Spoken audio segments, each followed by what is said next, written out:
आपको हमने पार्ट 2 धायमा पन्ना पढ़ाया था पिछले वीडियो में। आज हम आपको आगे इसी कहानी को पढ़ा रहे हैं, ठीक है। जब बनवीर नंगी तलवार हाथ में लेकर महल में पहुंचा तो उसने जाते ही कड़क कर धायमा से पूछा कि उदय सिंह कहाँ है। उस त्याग की मूर्ति धाय माता ने बिना हिचकिचाहट के पलंग की ओर संकेत कर दिया। उसके देखते देखते बनवीर ने उसके पुत्र के टुकड़े टुकड़े कर दिए और कहा कि जाओ, इस शव को जला दो और सदा के लिए मेरी आंखों से दूर हो जाओ। जब धाय माँ के पुत्र जब बनवीर को ये पता लगता है कि उदय सिंह राजमहल में है, तो वो हाथ में नंगी तलवार लेकर महल में पहुंचता है और तेजी स्वर में पूछता है कि उदय सिंह कहाँ है। तब त्याग की मूर्ति धायमा बिना किसी हिचकिचाहट के पलंग की ओर इशारा कर देती है, संकेत कर देती है। संकेत मतलब इशारा कर देती है।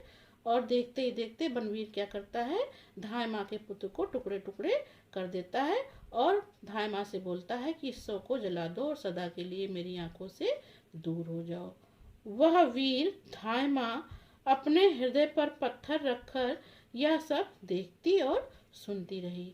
इस प्रकार उसने अपने पुत्र की भावी राजा के जीवन की रक्षा के लिए बलि दे दी। वीर धायमा पन्ना देवी, धन्य है तेरे माता पिता जिन्होंने तुझ जैसी पुत्री को जन्म दिया। जब धायमा अपने हृदय पर पत्थर रख लेती है और सब देखती सुनती रहती है, अपने पुत्र को मरते हुए देखती रहती है, और जब उसको ये पता लगता है कि उसने अपने पुत्र की, और जब धाय माँ को यह पता लग जाता है कि अपने पुत्र की भावी राजा के जीवन की रक्षा के लिए बलि दे दी है, तो धाय माँ आगे धन्य है ऐसी धाय माँ पन्ना देवी जिन्होंने धाय माँ जैसी पुत्री को जन्म दिया। इसके बाद त्याग और बलिदान की मूर्ति वीर माता पन्ना देवी ने अपने बेटे का शव उठाया और महल से बाहर आ गई। अपने हाथों से उसका अंतिम संस्कार कर दिया और नदी के पार पहुंच गई। वह उदय सिंह को साथ लेकर एक सरदार के पास गई, परंतु बनवीर के भय से किसी ने भी उसे अपने यहाँ रखना स्वीकार नहीं किया। त्याग और बलिदान की प्रतिमूर्ति अपने बेटे का शव लेकर महल से बाहर आ जाती हैं और अपने पुत्र का अंतिम संस्कार करके नदी के पार पहुंच जाती हैं, जहां पर उदय सिंह को एक सरदार के पास देखती हैं, तो वह बनवीर के भय से उसे वहां पर रखना स्वीकार नहीं करती हैं। अंत में वह एक सरदार आशा शाह के पास गई। वह भी कुछ सोच में पड़ गया। जब आशा शाह की माता को यह सब मालूम हुआ तो वह दुख से व्याकुल होकर पुत्र के पास दौड़ी आई और क्रोध में भरकर बोली, बेटा, तुमने मेरे दूध को कलंकित कर दिया है। जिस राणा के उपकारों से हम दबे हुए हैं, आज तुम उसी के पुत्र को ठुकरा रहे हो। जन्मभूमि की स्वतंत्रता के लिए जिस वंश ने अपना सर्वस्व लुटा दिया, उसी कुल के दीपक उदय सिंह को सहारा देने से डरते हो। जब सरदार आशा शाह के पास पहुंचती हैं पन्ना धाय, तो आशा शाह की माता को जब सब ये मालूम होता है तो वह दुख से व्याकुल होकर, व्यथित होकर, बेचैन होकर अपने पुत्र के पास जाती हैं और बोलती हैं गुस्से में कि तुमने मेरे दूध को कलंकित कर दिया है। हम तो महाराणा सांगा के उपकारों में दबे हुए हैं, उसी के राजवंश उदय सिंह हैं जिनका तुम संरक्षण करने से डर रहे हो, और इसी राजवंश ने हमारी स्वतंत्रता के लिए अपना सब कुछ निछावर कर दिया है। तो तुम उसी कुल के दीपक उदय सिंह को सहारा देने में क्यों डरते हो? जाओ, डूब मरो चुल्लू भर पानी में। इतना कहकर वह वीर माता सिसक सिसक कर रोने लगी। अब आशा शाह से रहा न गया और उसने माता के चरणों में गिरकर प्रतिज्ञा की, जब तक मेरे शरीर में रक्त की एक भी बूंद है, मैं कुमार उदय सिंह की रक्षा करूंगा। यह सुनकर माता का हृदय गदगद हो गया और अपने पुत्र को आशीर्वाद दिया। जब आशा शाह की माँ से रहा नहीं गया, तो वो अपने पुत्र को काफी डांटती हैं, फटकारती हैं। डांटने फटकारने के बाद रोने लगती हैं।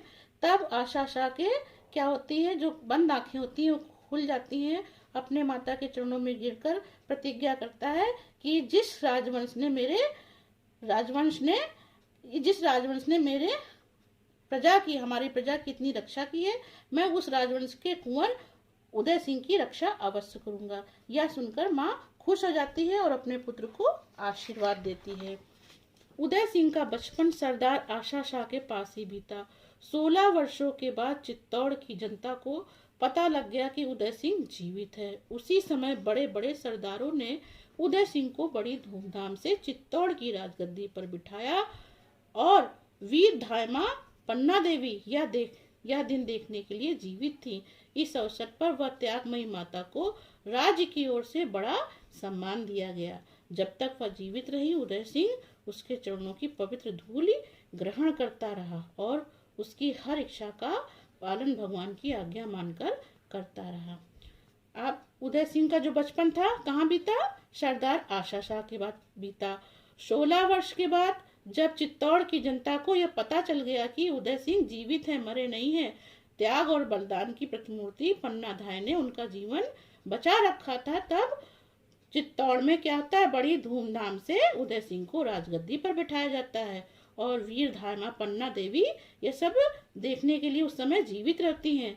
त्याग और बलिदान की ममतामयी पन्ना धाय राज्य की ओर से बहुत सम्मान दिया जाता है और जब तक जीवित रही तब तक उदय सिंह उनके चरणों की पवित्र धूल लेते रहे, उनकी हर इच्छा का पालन भगवान की आज्ञा मानकर करते रहे। तो धन्य है ऐसी पन्ना धाय माँ जिन्होंने राजवंश के लिए, देश के लिए अपने पुत्र का बलिदान कर दिया। तो धन्य है ऐसी वीर माँ पन्ना धाय।